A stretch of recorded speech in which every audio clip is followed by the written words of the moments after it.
عبداللہ بن عباس رضی اللہ عنہ سے روایت ہے، نبی صلی اللہ علیہ وسلم نے عباس بن عبد المطلب رضی اللہ عنہ سے فرمایا، اے چچا جان عباس، کیا میں آپ کو کچھ عطا نہ کروں؟ کیا آپ کو کچھ عنایت نہ کروں؟ کیا میں آپ کو کوئی تحفہ پیش نہ کروں؟ کیا میں آپ کو 10 اچھی خصلتوں والا نہ بنا دوں کہ جب آپ یہ عمل کریں تو اللہ تعالیٰ آپ کے اگلے پچھلے پرانے نئے انجانے میں اور جان بوجھ کر کیے گئے تمام چھوٹے بڑے پوشیدہ اور ظاہر گناہ معاف فرما دے؟ وہ یہ ہے کہ آپ 4 رکعات نفل اس طرح ادا کریں کہ ہر رکعت میں سورۃ فاتحہ اور کوئی دوسری سورت پڑھیں۔ جب آپ اس قرات سے فارغ ہو جائیں تو قیام کی حالت میں ہی یہ کلمات 15 بار پڑھیں، یعنی قرات کر کے سورۃ الفاتحہ پڑھ کے سبحان اللہ والحمد للہ ولا الہ الا اللہ واللہ اکبر۔ پھر آپ رکوع میں جائیں، تسبیحات رکوع سے فارغ ہو کر رکوع میں ہی ان کلمات کو 10 بار دہرائیں، پھر رکوع سے اٹھ جائیں اور سمع اللہ لمن حمدہ وغیرہ سے فارغ ہو کر 10 بار ہی کلمات پڑھیں، پھر سجدے میں جائیں، سجدے کی دعائیں پڑھنے کے بعد یہی کلمات 10 بار پڑھیں، پھر سجدے سے سر اٹھائیں اور جلسہ میں جو دعائیں ہیں وہ پڑھ کے 10 بار انہی کلمات کو دہرائیں، پھر دوسرے سجدے میں چلے جائیں، پہلے سجدے کی طرح 10 بار پھر اس تسبیح کو ادا کریں، پھر سجدے سے سر اٹھائیں اور جلسہ استراحت میں کچھ اور پڑھے بغیر 10 بار اس تسبیح کو دہرائیں۔ ایک رکعت میں کل 75 تسبیحات ہوئی، اسی طرح 4 رکعات میں یہ عمل دہرائیں۔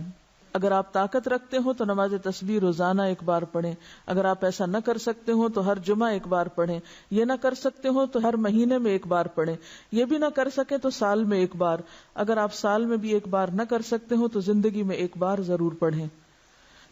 حافظ ابن حجر رحمۃ اللہ علیہ فرماتے ہیں کہ یہ حدیث کثرت طرق کی بنا پر حسن درجے کی ہے، یعنی نماز تسبیح کی حدیث جو ہے اس کے بہت سے طرق ہیں، یعنی بہت سی چینز ہیں، اس لیے یہ حسن درجے کی ہے۔ شیخ البانی فرماتے ہیں کہ امام حاکم اور حافظ ذہبی نے اس حدیث کی تقویت کی طرف اشارہ کیا ہے اور یہ حق ہے، یعنی البانی کے نزدیک بھی یہ بات درست ہے کیونکہ اس کے بہت سے طرق ہیں۔ علامہ مبارک پوری شیخ احمد شاکر نے بھی اسے حسن کہا ہے، جبکہ خطیب بغدادی، نووی، ابن صلاح نے اسے صحیح کہا ہے۔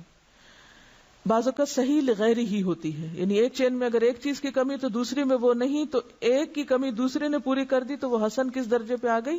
صحیح کے، لیکن وہ صحیح لذاتی ہی نہیں بلکہ لغیر ہی ہے، یعنی خود سے صحیح نہیں تھی بلکہ دوسری چین نے اس کو صحیح بنا دیا۔ نماز تسبیح میں تسبیحات تشہد میں التحیات سے پہلے پڑھیں، بخلاف دوسرے ارکان کے، ٹھیک ہے؟ باقی تو یہ نا سورۃ فاتحہ وغیرہ پڑھ کے تلاوت کر کے پھر تسبیح پڑھیں، اسی طرح سجدے کی تسبیح پڑھ کے پھر یہ تسبیحات پڑھیں، سمع اللہ لمن حمدہ کہہ کے پھر تسبیحات پڑھیں، سجدے کی تسبیح پڑھ کے پھر یہ تسبیحات پڑھیں، اسی طرح دوسرے سجدے سے اٹھ کے پڑھ کے پھر اٹھیں۔ لیکن تشہد میں آپ کیسے پڑھیں؟ تشہد سے پہلے، بخلاف دوسرے ارکان کے۔ نماز تسبیح کے بعد پڑھی جانے والی دعا کی سند سخت ضعیف ہے، معلوم نہیں وہ کون سی دعا ہے، میرے علم میں تو نہیں، بہرحال جو بھی لوگ کو خاص دعا پڑھتے ہیں وہ ضعیف ہے۔ اس کے راوی عبد القدوس بن حبیب کو حافظ ہیثمی نے متروک اور عبداللہ بن مبارک نے کذاب کہا ہے۔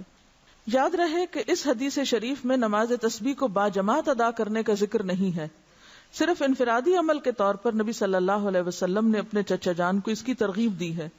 لہذا جو مسلمان نماز تسبیح ادا کرنا چاہے اسے چاہیے کہ پہلے نماز تسبیح کا طریقہ سیکھے، پھر اسے تنہائی میں اکیلا پڑھے۔ یہ رویہ بھی انتہائی مہلک ہے کہ بندہ فرض نمازوں پہ تو توجہ نہ دے مگر نماز تسبیح ادا کرنے کے لیے ہمہ وقت بے تاب رہے۔ لہذا فرض نمازوں کے تارک کو پہلے سچی توبہ کرنی چاہیے، پھر وہ نماز تسبیح پڑھے تو اسے یقیناً فائدہ ہوگا، کیونکہ فرض قضا کر کے نفل پڑھنے میں فائدہ نہیں ہوتا۔ نفل اس وقت فائدہ مند ہوتے ہیں جب آپ فرض بھی پڑھ رہے ہو، تو بہت سے لوگ فرض تو پڑھتے نہیں اور کبھی کبھی صلاۃ و تسبیح پڑھ کے سمجھتے ہیں کہ سارے فرض ان کے ادا ہو گئے، جبکہ ایسا نہیں، فرض اپنی جگہ فرض ہے۔